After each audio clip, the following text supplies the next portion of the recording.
el día de hoy tenemos la presencia de una invitada especial. Nuestra invitada especial es la doctora Rosa María Oliart y voy a presentarla brevemente. La doctora Oliart II es investigadora nacional SNI nivel 2, es perfil deseable PRODEP y miembro de la Academia Mexicana de Ciencias. Actualmente tiene una posición como profesora investigadora titular C en la Unidad de Investigación y Desarrollo en Alimentos, la UNIDA, del Tecnológico Nacional de México, Campus Veracruz. Sus trabajos de investigación incluyen dos áreas: el estudio del efecto de lípidos dietarios sobre enfermedades crónico-degenerativas en modelos animales y humanos a nivel bioquímico, genómico y proteómico, y el aislamiento, caracterización y análisis del potencial biotecnológico de microorganismos extremófilos y sus enzimas.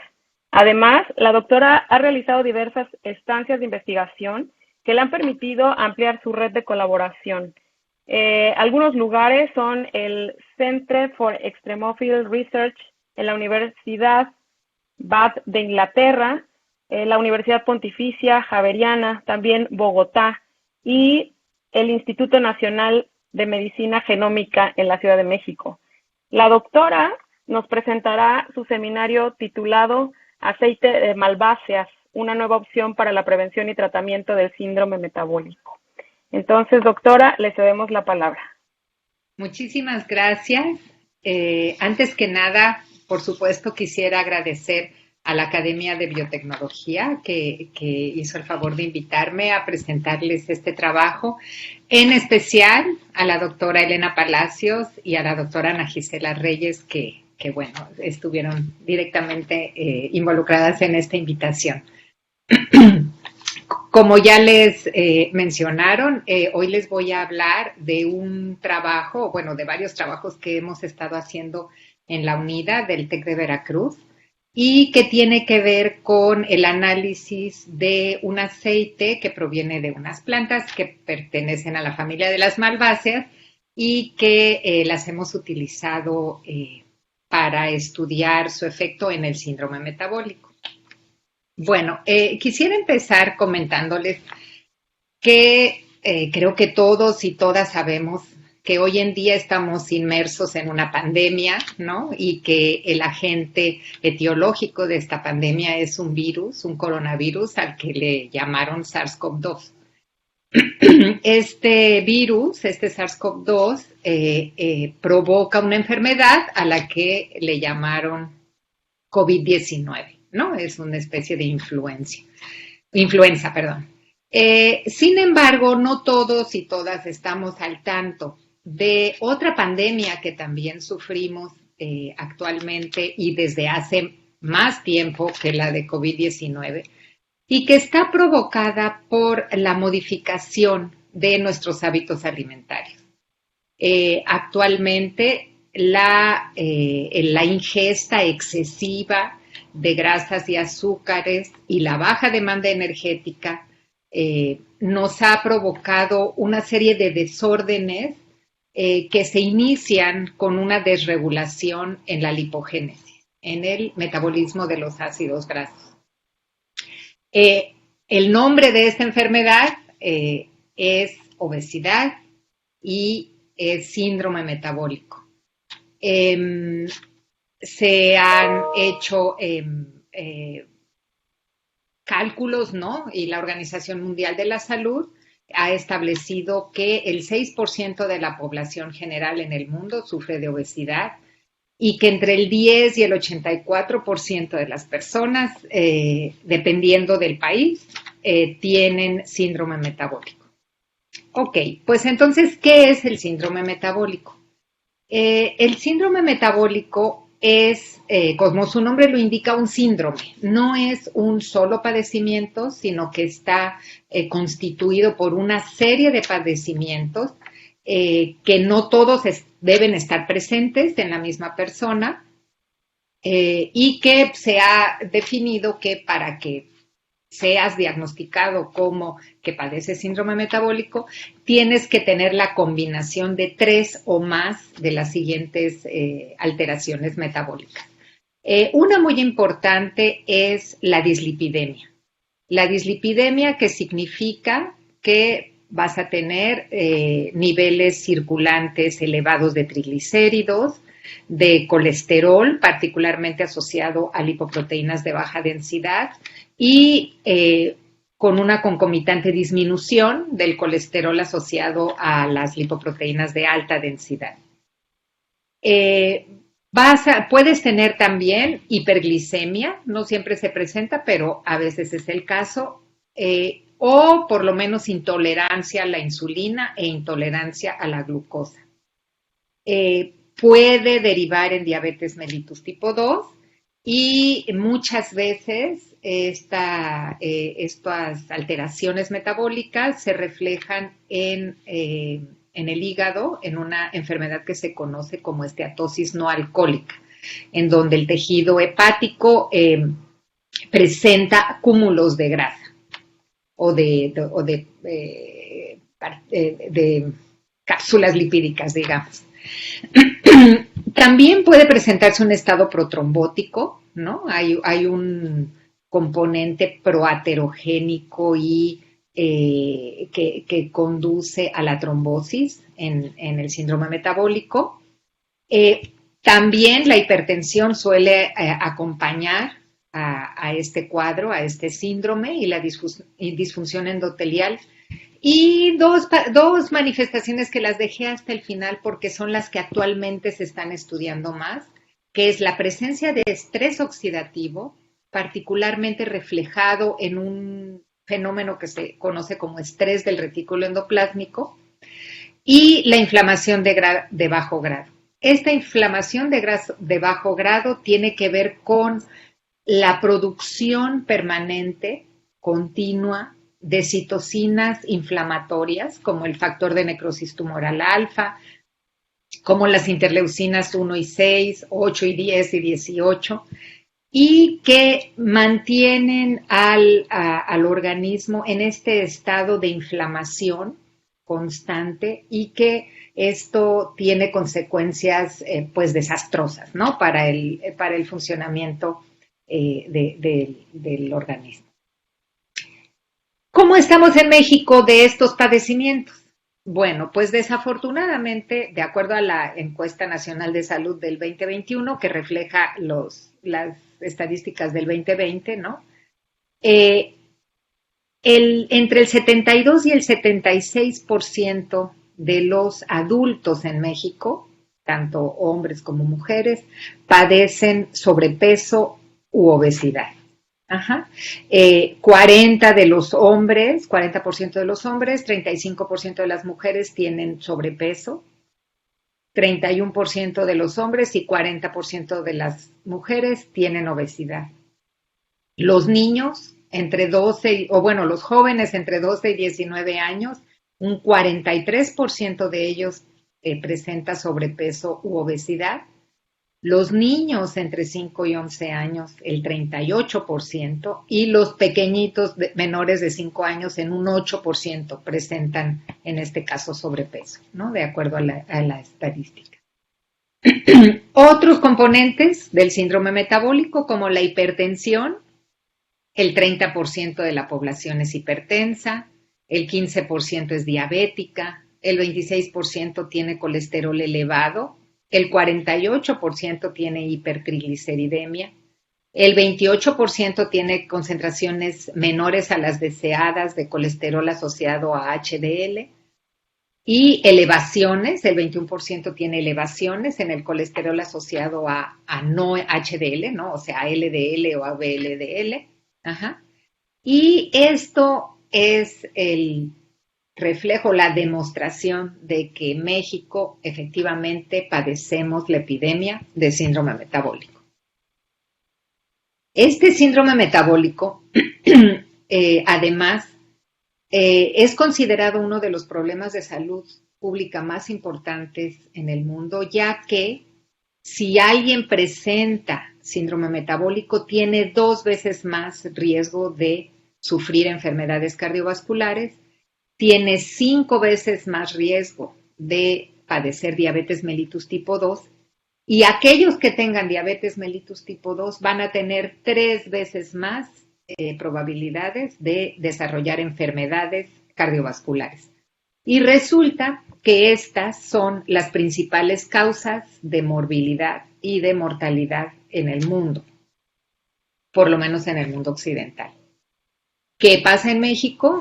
Bueno, pues en México también, de acuerdo a la ENSANUD, la mayoría de las personas, la principal causa de muerte en el año 2020 fue las enfermedades del corazón. Hoy ya no se mueve mi cursor. Después sigue el COVID-19, por supuesto, pues estamos en medio también de la pandemia de COVID-19. Después, como principal enfermedad que causa muertes en México, está la diabetes mellitus, siguen los tumores malignos, pero también nos encontramos con enfermedades del hígado que están relacionadas con el síndrome, enfermedades cerebrovasculares que también están relacionadas con el síndrome metabólico, de manera que el 43% de las muertes fueron relacionadas con el síndrome metabólico. ¿Qué es lo que provoca el síndrome metabólico? ¿Por qué estamos metidos en este problema tan serio? Bueno,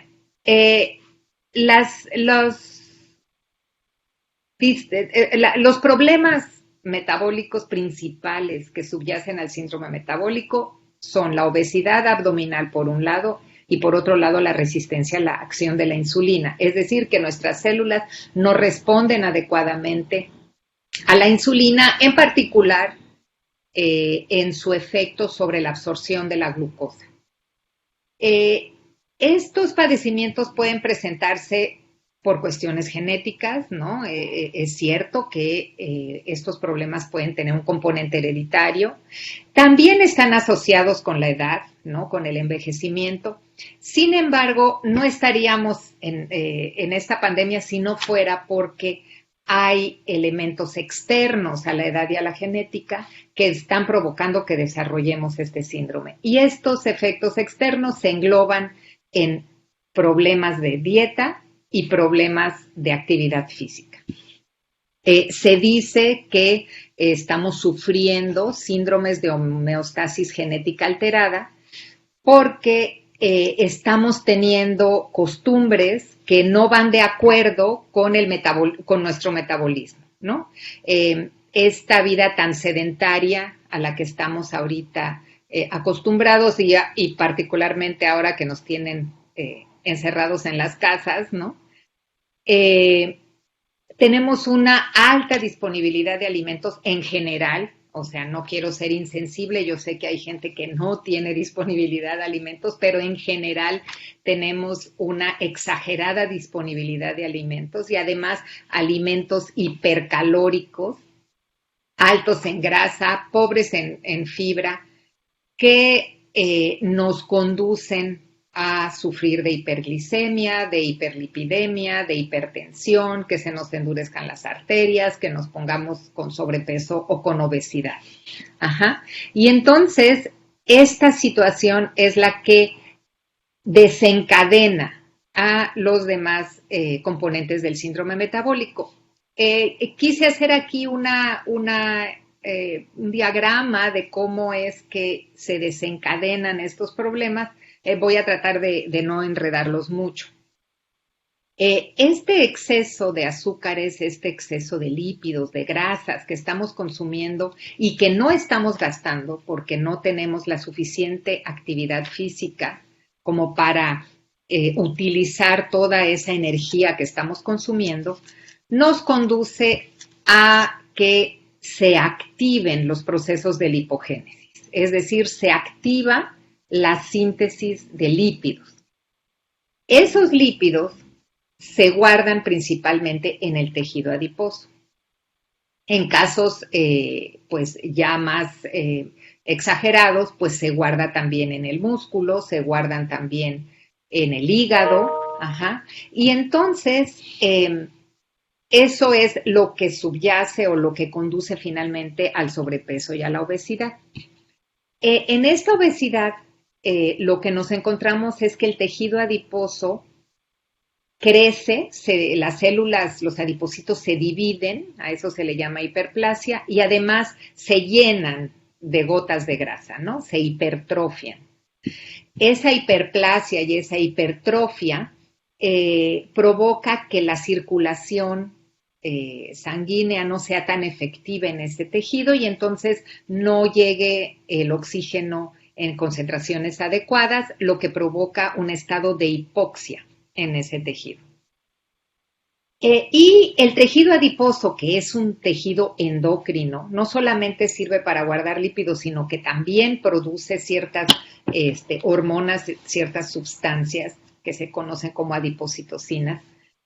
Es infiltrado por macrófagos y por linfocitos T y se genera allí un desorden en donde van a prevalecer especies reactivas de oxígeno, especies reactivas de nitrógeno, una gran cantidad de ácidos grasos, incluso lipoproteínas oxidadas y productos de la glicación, ¿no? Como hemoglobina glucosilada, etc.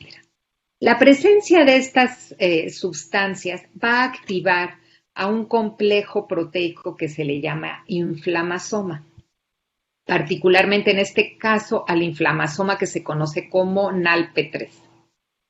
Este inflamasoma, al ensamblarse en respuesta a la presencia de estos activadores, va a promover la producción de estas citocinas inflamatorias, va a promover la apoptosis, la inflamación, el estrés del retículo endoplásmico y a eso es a lo que se le llama inflamación crónica de bajo grado. Esta producción permanente de estas moléculas que alteran el funcionamiento adecuado del tejido sin que esta alteración sea drástica. Por eso es que se le llama de bajo grado, porque no provoca la disfunción total del órgano, sino solamente esta constante producción, esta constante inducción de la inflamación. Esta inflamación promueve la resistencia a la acción de la insulina en el tejido adiposo, en el tejido muscular, en el hepático, y aquí es donde llegamos a esa disfunción que subyace al síndrome metabólico. Además, el tejido adiposo deja de producir adiponectina, que es una citocina antiinflamatoria y promotora de la sensibilidad a la insulina, y en cambio sobreproduce leptina, que tiene el efecto contrario. Es proinflamatoria y disminuye la sensibilidad de la insulina. ¿Quiénes provocan entonces el ensamblaje del inflamasoma? Porque por lo visto aquí la estructura intermediaria entre este metabolismo lipídico desregulado y la producción de citocinas proinflamatorias y el desarrollo de resistencia a la insulina es el inflamasoma. ¿Y quiénes activan el inflamasoma? Pues esos ácidos grasos libres, esas proteínas glicadas, ¿no? O glicoxidadas, compuestos lipooxidados, cristales de colesterol, especies reactivas de oxígeno, todas estas moléculas que se producen como resultado de este metabolismo lipídico desregulado.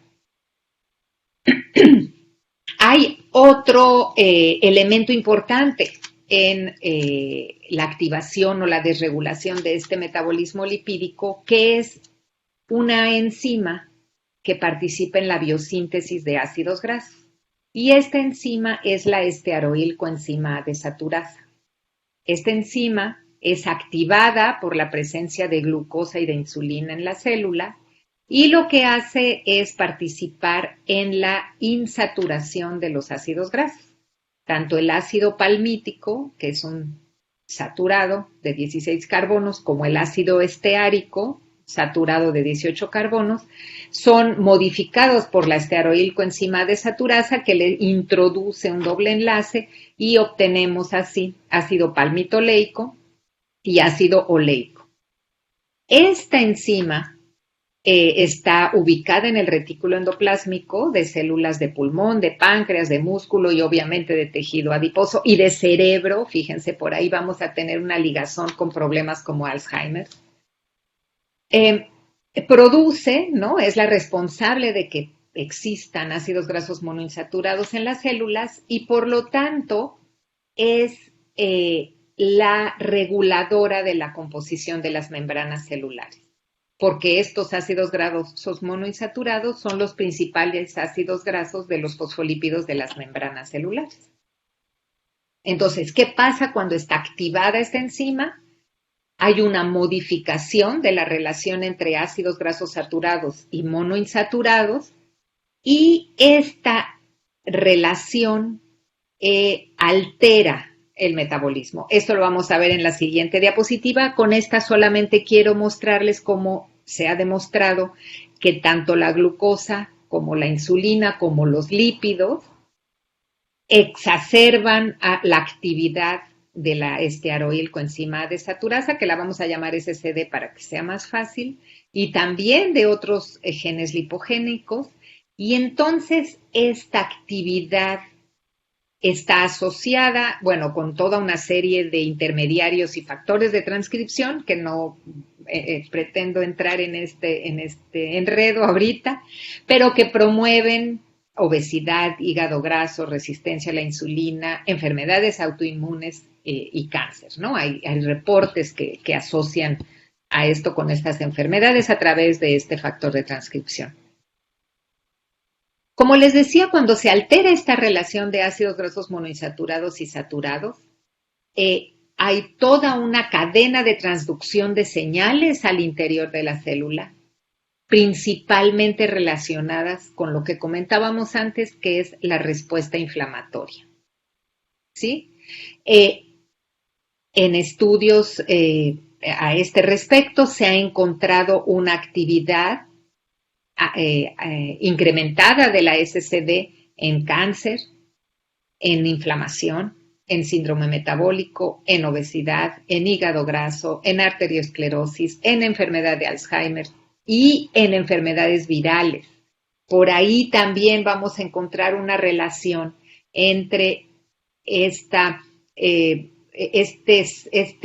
COVID-19 que se sufre de manera más grave en personas con obesidad o con diabetes. Esta respuesta inflamatoria está acelerada, está incrementada también en enfermedades virales.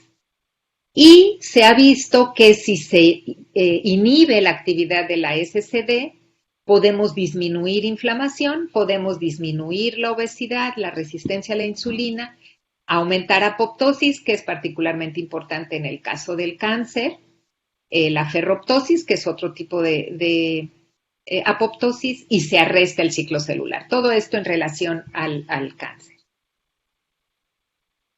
¿Qué podemos hacer entonces? Si ya sabemos que el síndrome metabólico tiene que ver con la dieta, tiene que ver con la actividad física, tiene que ver con la SCD, tiene que ver con la inflamación crónica de bajo grado, tiene que ver con el inflamasoma. ¿Qué podemos hacer para evitar que desarrollemos síndrome metabólico? Bueno, una de los abordajes, digamos, del síndrome, pues es el clásico de los tratamientos farmacológicos. Aquí se administran fármacos que van a disminuir la presión, que van a bajar el colesterol, que van a bajar triglicéridos, que van a bajar las concentraciones circulantes de glucosa. Sin embargo, bueno, estos tratamientos lo que hacen es atacar los elementos individuales del síndrome, pero no dar un abordaje integral, ¿no? No atacar el origen, digamos, que sería la inflamación y la resistencia a la insulina. Y entonces para eso, pues tenemos los tratamientos no farmacológicos. Obviamente, si estamos con una baja actividad física, pues ¿qué tenemos que hacer? Aumentar el ejercicio físico. Si el problema es la obesidad y el sobrepeso, pues ponernos a bajar de peso, ¿no? Y pues todo esto también lo podemos lograr con el control de la dieta. Debemos bajarle a la ingesta de carbohidratos, subir la ingesta de fibra, modular la ingesta de proteína. Y hay otros compuestos que ayudan, ¿no?, a la inflamación, como los prebióticos, los probióticos, los antioxidantes. Pero bueno, en el caso de esta plática, pues nos vamos a concentrar en los lípidos, ¿no? y en particular en los ácidos grasos poliinsaturados. Para controlar esta dieta, tenemos que llevar varias estrategias y hay un problema, ¿no?, que subyace a este asunto del control de la dieta y que no tiene que ver 100% con los individuos, ¿no? Me acuerdo de lo que dijo en la reunión esta de la COP, el director de la Organización de las Naciones Unidas, que no debemos culpar a los individuos del calentamiento global, porque no somos los individuos como personas los 100% responsables del calentamiento global, y yo lo aplico también a los malos hábitos dietarios. No somos 100% responsables las personas. Es verdad que estamos en una sociedad obesogénica que nos promueve la ingesta de alimentos de alto valor energético y bajo valor nutricional, y que no siempre somos capaces, no por incapacidad, sino quizás por falta de conocimiento o por falta de capacidad económica o por falta de acceso, ¿no?, lo que se conoce como seguridad alimentaria, porque estamos expuestos a una gran cantidad de alimentos ni son alimentos, de cosas chatarras, ¿no?, con excesos de azúcares, con excesos de grasas, con exceso de calorías, con exceso de sales, ¿no?, y de sustancias que nos hacen daño, como los edulcorantes, etcétera. Afortunadamente ahorita ya tenemos el etiquetado de los octágonos y por lo menos podemos darnos cuenta de qué alimentos procesados o qué productos procesados tienen exceso, ¿no?, en todos estos componentes. Y la verdad es que yo me he sorprendido de que todo en el súper, todos los alimentos procesados tienen octágonos. O sea, hemos vivido pues en la falsedad y en el engaño, ¿no?, de muchos años para atrás, ¿no? Me sorprende, por ejemplo, que he visto que las galletas Marías y los Gansitos tienen los mismos octágonos. O sea, ¿cómo va a ser que el Gansito y las galletas Marías sean igual de perjudiciales? Las galletas Marías nos las daban cuando estábamos enfermos, ¿no? O sea, realmente estamos expuestos de muchas maneras a una mala alimentación, ¿no? Y bueno, otro aspecto importante pues es la cuestión de los ácidos grasos. Los ácidos grasos poliinsaturados, ya sabemos que debemos de tener una buena ingesta de ácidos grasos poliinsaturados, ¿no? En particular aquellos que pertenecen a las familias omega 6 y omega 3. No es el objetivo de esta plática, pero un poco para hacer conciencia de que los humanos en nuestras dietas ancestrales solíamos tener una relación mucho más equilibrada en la ingesta de omega 6 y omega 3, de 4:1, y actualmente consumimos muchos más omega 6 que omega 3, y eso también promueve la inflamación, porque los ácidos grasos omega 6 son proinflamatorios, mientras que los ácidos grasos omega 3 son antiinflamatorios, ¿no?, y neuroprotectores. ¿Por qué hemos dejado de comer omega 3? Pues porque hemos disminuido el consumo de pescado.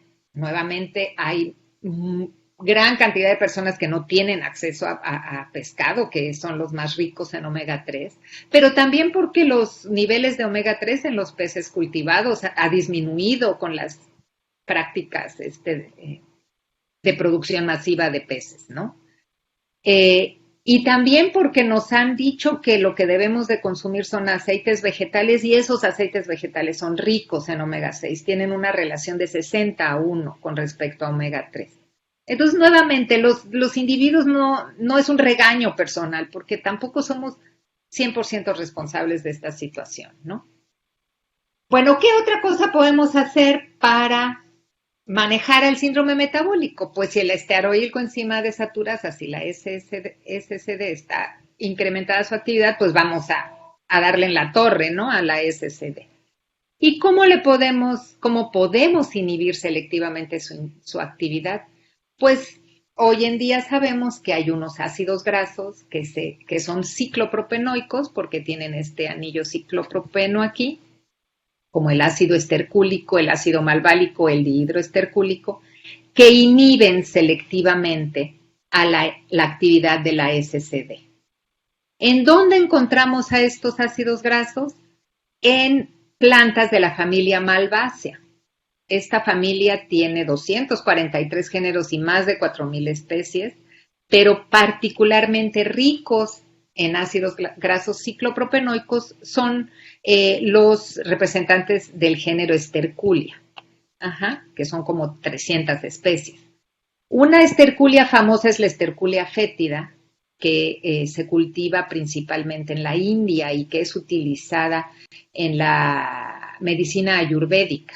Sus hojas, sus raíces y su resina son utilizados como antipirético, diurético, antiinflamatorio, depresor del sistema nervioso central. Y en México las encontramos en el sureste, ¿no? En Veracruz, en Oaxaca, en Tabasco y Chiapas. Particularmente nosotros hemos encontrado una especie que se llama Esterculia mexicana y otra que se llama Esterculia apétala.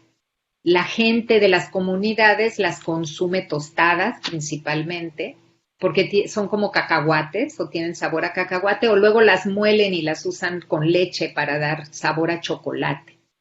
También las usan para alimentar animales y para la madera, ¿no?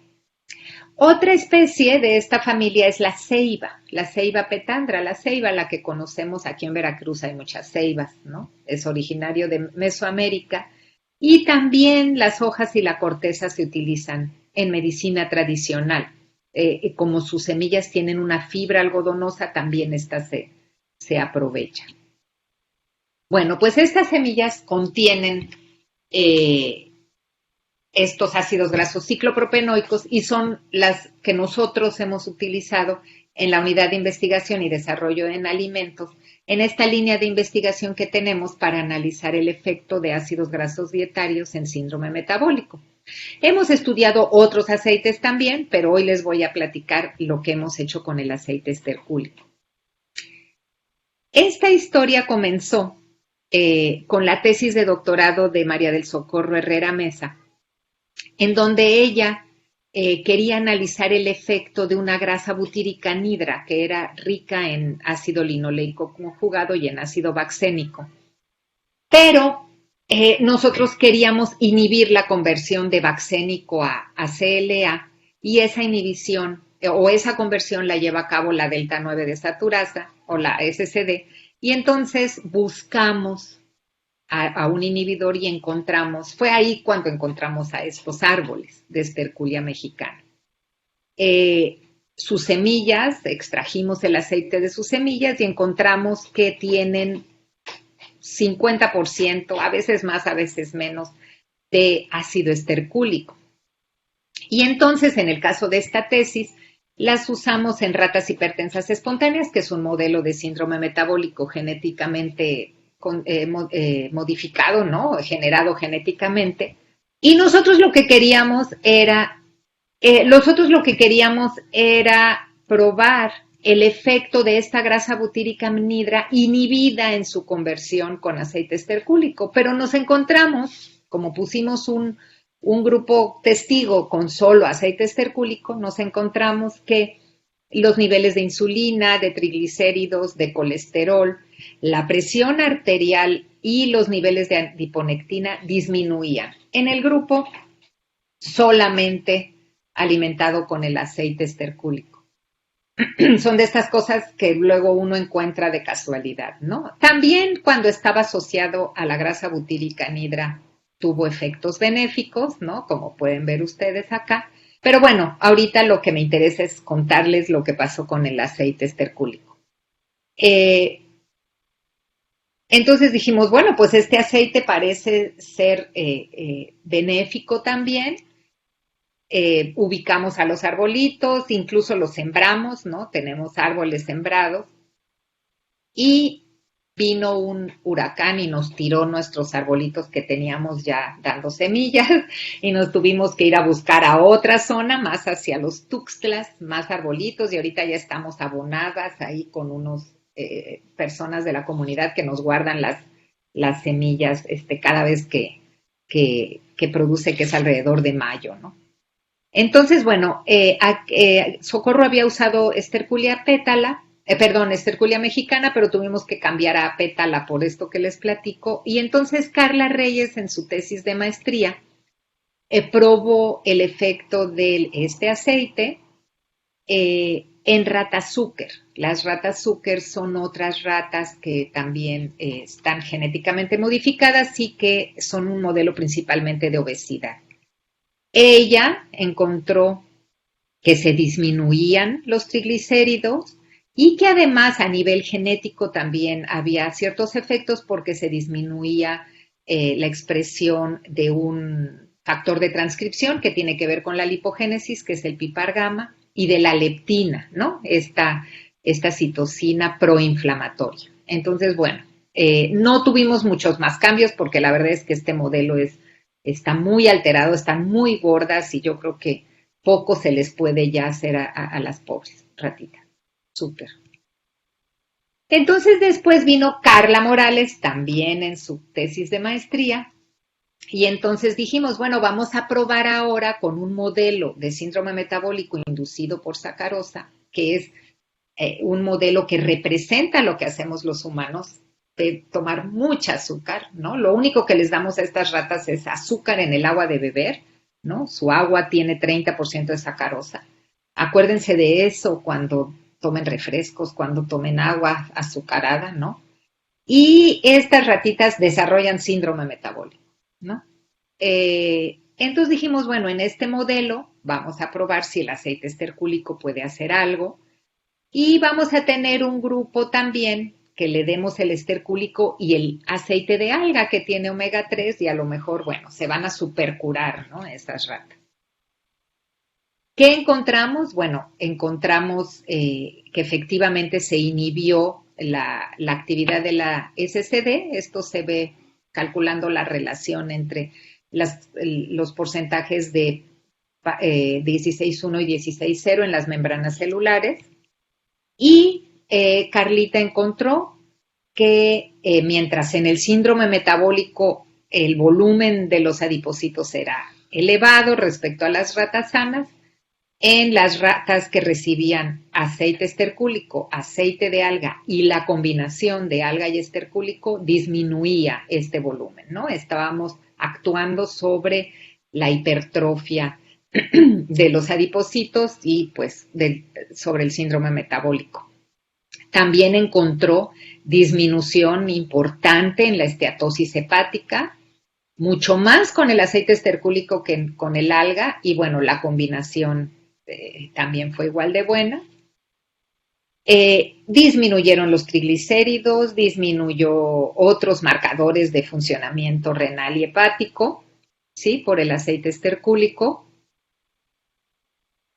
Y entonces, bueno, dijimos, vamos a ver si lo podemos prevenir, si podemos prevenir el desarrollo del síndrome metabólico. Y entonces Abril Ramírez Higuera, ella fue estudiante postdoctoral, o bueno, de estancia postdoctoral, ella lo que usó fue un modelo de síndrome inducido por fructosa y le dio el aceite estercúlico a la par que el azúcar. No generó primero el síndrome y luego vio si se curaban, sino que lo dio al mismo tiempo. También con esterculia pétala, ¿no? Con bastante ácido estercúlico. Y entonces, bueno, primero que nada, pues demostramos que estos ácidos grasos ciclopropenoicos se incorporan en las membranas del tejido adiposo de las ratitas. Y además, bueno, demostramos que el índice de insaturación nos indicaba que efectivamente estábamos inhibiendo, no al 100%, lo cual es bueno, pero estábamos inhibiendo a la SCD, porque tampoco nos queremos quedar sin SCD, ¿no? O sea, hay que estar conscientes de que es una enzima de nuestro metabolismo lipídico. Disminuyó la glucosa. Bueno, no disminuyó. En este caso, como era un modelo preventivo, se evitó que se incrementaran los niveles de glucosa, se evitó que se incrementaran los triglicéridos, se evitó que aumentara la presión arterial y la resistencia a la insulina. y se evitó que hubiera una hipertrofia en el tejido adiposo y en el hígado. También vimos que evitamos la presencia de esteatosis hepática en el hígado al administrar el aceite estercúlico a la vez que la fructosa. Este fue el trabajo de Abril Ramírez. Y actualmente, pues queremos profundizar más en los efectos y entonces ahora tenemos a Manuel y a Maritza, que son estudiantes de maestría, y ellos están utilizando el modelo inducido con sacarosa, están utilizando también el aceite de esterculia pétala, pero ahora le sumamos el aceite de ceiba petandra. Esta ceiba pues también es una malvácea, nada más que no tiene tanto estercúlico, tiene más malválico, que es lo inverso del aceite de la esterculia pétala. Y bueno, aquí lo que nosotros queremos así como explorar, digamos, es si cambiar la relación de malválico y estercúlico puede tener algún beneficio o no en los resultados que hemos observado en nuestros modelos de síndrome metabólico. Ellos están actualmente realizando su tesis, entonces tenemos solamente algunos resultados preliminares, pero pues podemos decir que mientras en el síndrome metabólico hay un incremento, en el tejido adiposo, las ratas que reciben el aceite estercúlico disminuye ese volumen de tejido adiposo, ese peso del tejido adiposo. Con el aceite de ceiba solamente lo observamos en el tejido adiposo perirrenal y además observamos disminución en la presión sistólica de las ratitas, tanto alimentadas con esterculia como con ceiba, y pusimos un grupito para comparar con aceite de alga, que es rico en omega 3 y que esos ya sabemos que son la maravilla, ¿no?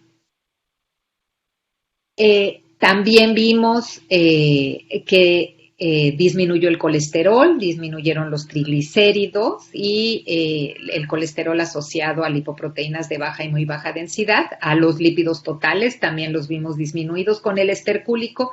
La ceiba no fue tan clara esta disminución, pero bueno, también hay que ver que pues a lo mejor la relación esta de más malválico que estercúlico no fue ideal, pero bueno, en esas estamos ahorita. Bueno, dirían Manuel y Maritza, es mucha gente, en eso están ellos ahorita trabajando. Y en el target, ¿no? El objetivo, pues, de estas tesis es analizar los niveles de expresión del inflamasoma y del estrés del retículo endoplásmico. Les presento nada más ahorita estos componentes del inflamasoma, ¿no? La porción NALP3 propiamente y la procaspasa. Y ya pudimos ver que las ratas con síndrome metabólico, las ratas que tomaron agua con azúcar, y lo enfatizo porque cuánta gente no tomamos diariamente agua con azúcar o refrescos, ¿no?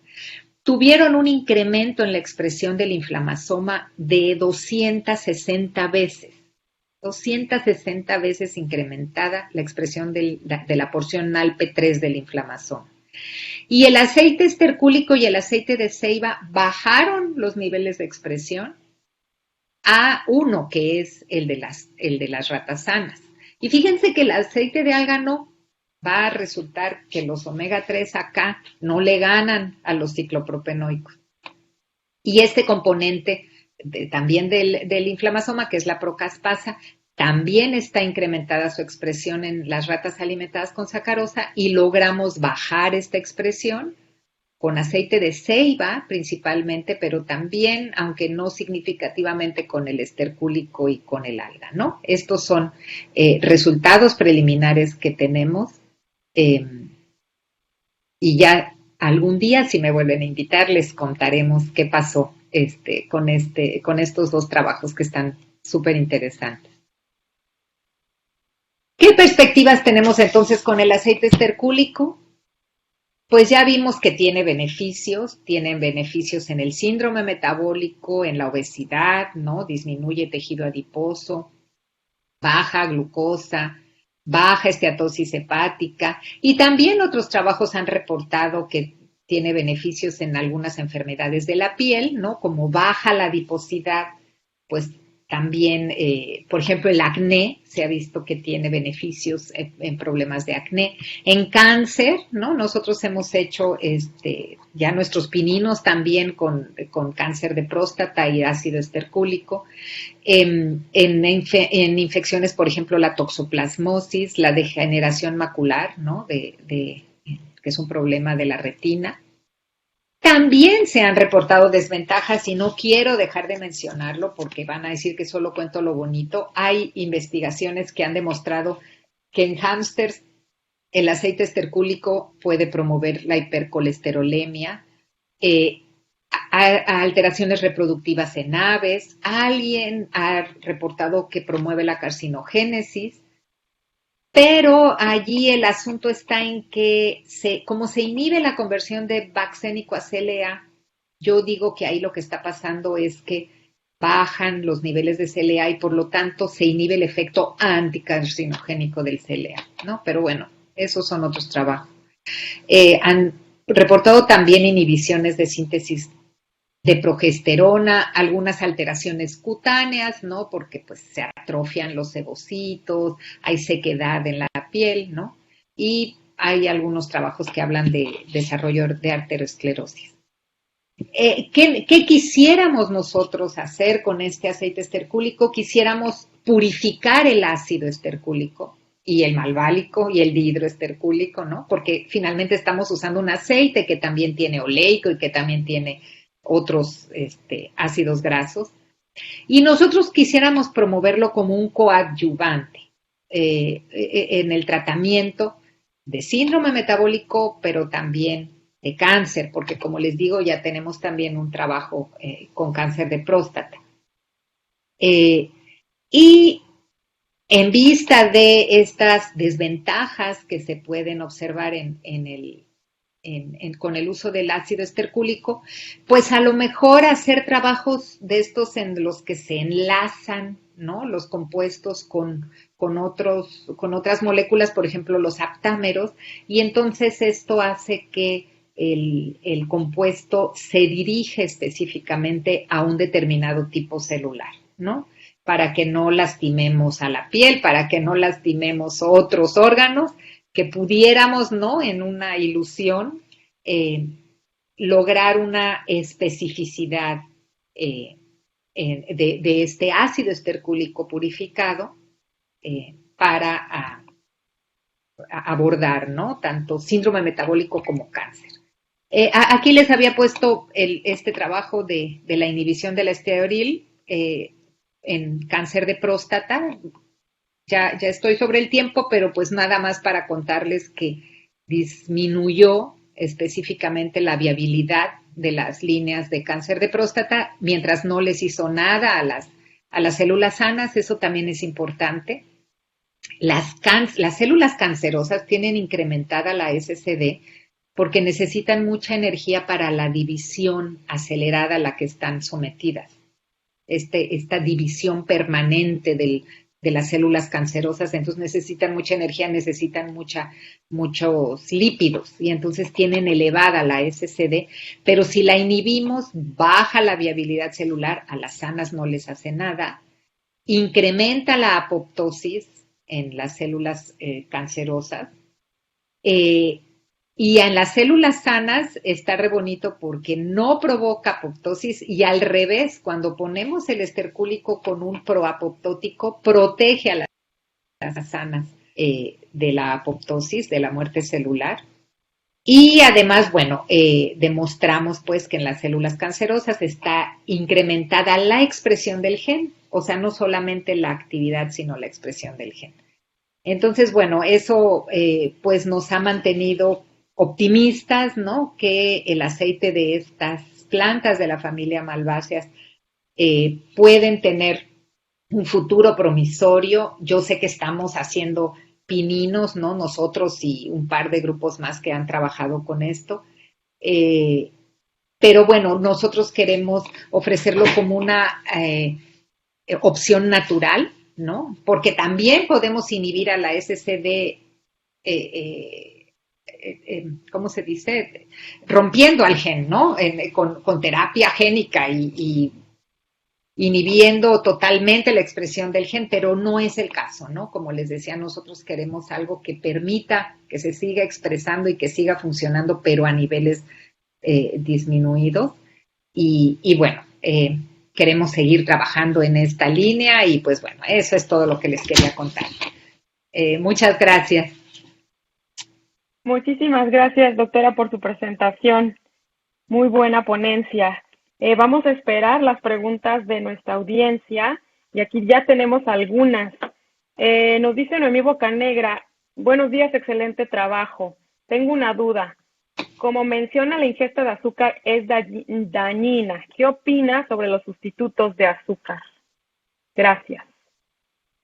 Bueno, los sustitutos de azúcar son toda una historia porque se utilizan porque en principio no se metabolizan y entonces nos dan sensación de dulzor en la boca, pero después no hacen nada.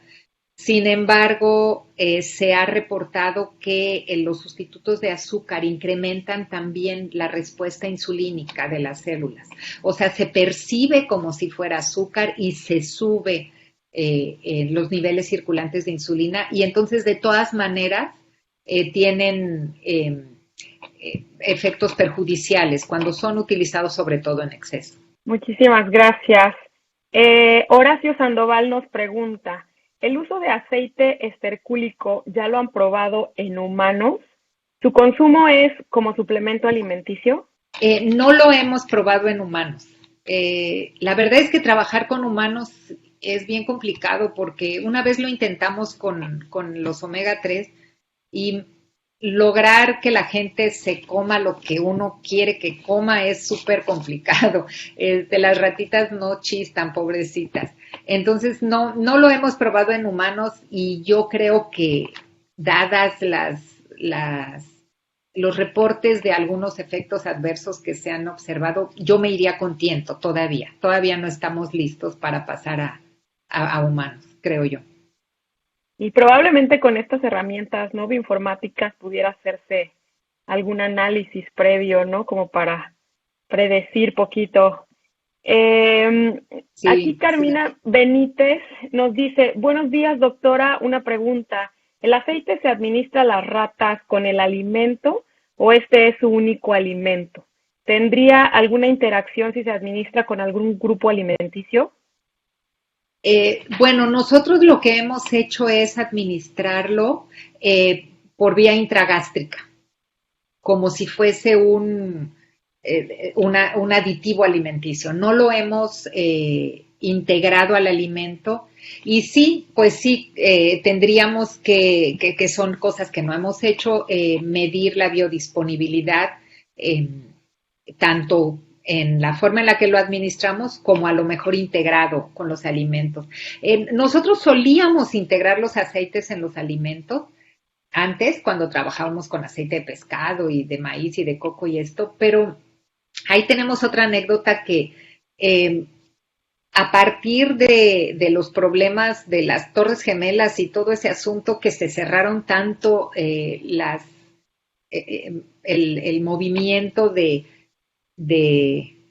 componentes alimenticios, por decir de alguna manera. Yo digo que porque piensan que es polvito blanco y yo no sé qué piensan, pero aumentaron muchísimo el precio de los componentes individuales de las dietas. Entonces ya no podemos preparar nosotros, bueno, no podemos porque no nos alcanza el dinero, preparar las dietas controlando nosotros cada uno de los componentes, ¿no? Entonces lo que hacemos es que lo administramos por vía intragástrica y cuidamos que no sobrepasemos el 1% de la dieta, ¿no? Normalmente usamos entre el 0.5 y 0.9%, porque justamente estos efectos adversos se han observado cuando se supera el 1% de aceite estercúlico sobre la dieta, ¿no? Entonces siempre nos cuidamos de estar un poquito más abajo.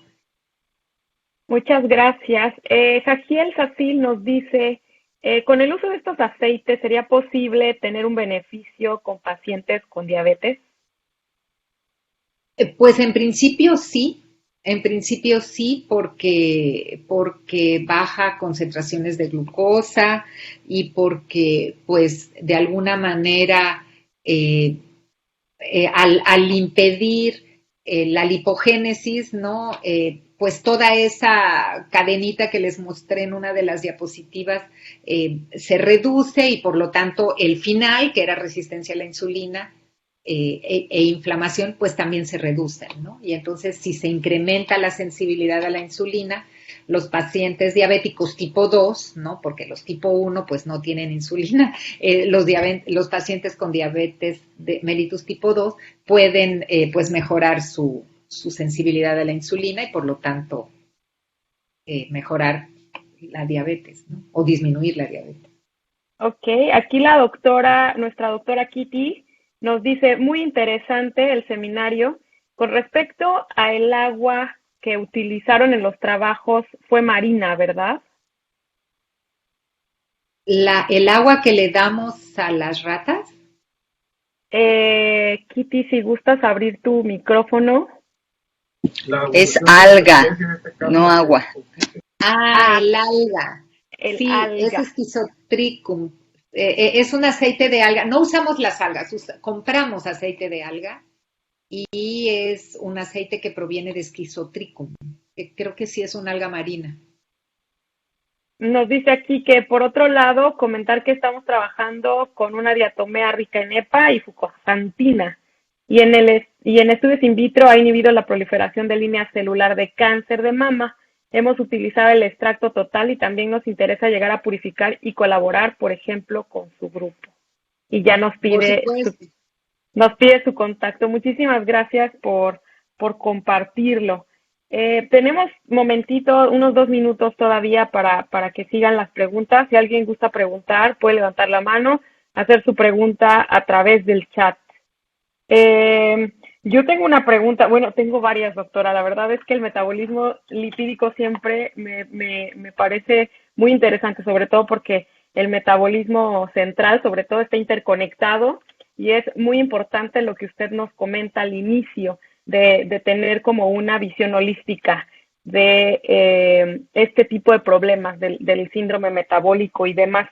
¿Ustedes han estudiado en algún momento marcadores como la alanine aminotransferasa y su relación con la aspartato aminotransferasa cuando hacen este tipo de estudios con lípidos? ¿Este marcador lo han estudiado?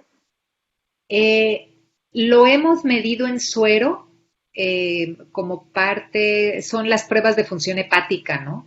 Ajá, sí, sí, sí, sí, sí. Lo que no me acuerdo ahorita es cómo se ha movido con nuestras diferentes dietas, pero sí lo solemos hacer la medición de función hepática, función renal, parámetros séricos, ¿no? Pero ahora sí se lo debo porque no me acuerdo qué ha pasado con eso. Ok, ok. Sí, muchas gracias. Me llama la atención porque regularmente cuando se propone un alimento así de consumo como el alimento completo y no el metabolito aislado, algunas veces existe allí interferencia de otros compuestos que tenga ese vegetal. Y estas biomarcadores o estos marcadores, yo he visto que hay una relación, pero no he logrado entender cómo es que se comportan dependiendo de los alimentos o los compuestos o el tipo de modelo que se utiliza. Entonces Sí, se me hace muy interesante, sobre todo por eso, porque son indicadores de probable hepatotoxicidad. sí. Sí, Sí, sí, sí, sí, es sí. bien complejo. La verdad es que uno se mete en camisa de 11 varas porque empiezan a salir los datos y dices auxilio y ahora cómo explico todo esto. Es bien complicado y unas cosas se suben y otras se bajan y se interrelacionan todas, ¿no? Este, Sí, y bueno, algo que quería decirles respecto a lo del consumo en humanos, fíjense que en estas comunidades donde encontramos los árboles, la gente, como les dije, se los come. Nosotros tenemos también un trabajo publicado respecto a qué pasa con los ciclopropenoicos con el tostado, porque la gente las tuesta y sí bajan mucho los niveles de los ciclopropenoicos. Pero bueno, allí hay también un estudio poblacional, ¿no? Pendiente de igual y checar las personas que suelen consumir las semillas de estos árboles. Si tienen algunos marcadores alterados, ¿no? Por esa situación. Aunque bueno, recuerdo que en una de las veces que platiqué con la persona que me colecta las semillas, me dio como ternura porque nos dijo que ellos se las solían comer antes de que llegaran otros alimentos, ¿no? O sea, quiere decir que cuando pues padecían de falta de alimentos, recurrían, ¿no? A estas semillas y que ahorita pues ya no las consumían tanto. Ya no les quise preguntar si se refería a que antes de que llegara el Oxxo, ¿verdad? Porque me iba a dar algo malo ahí. Pero bueno, sí hay un trabajo por ahí epidemiológico, ¿no? O poblacional pendiente, ¿no? Con estas comunidades que se las comen. Uh-huh. Sí, sería buenísimo conocer el lipidoma, ¿no? Sobre todo, como toda esta relación. Bueno, doctora, pues muchísimas gracias. Ha sido un placer tenerla con nosotros.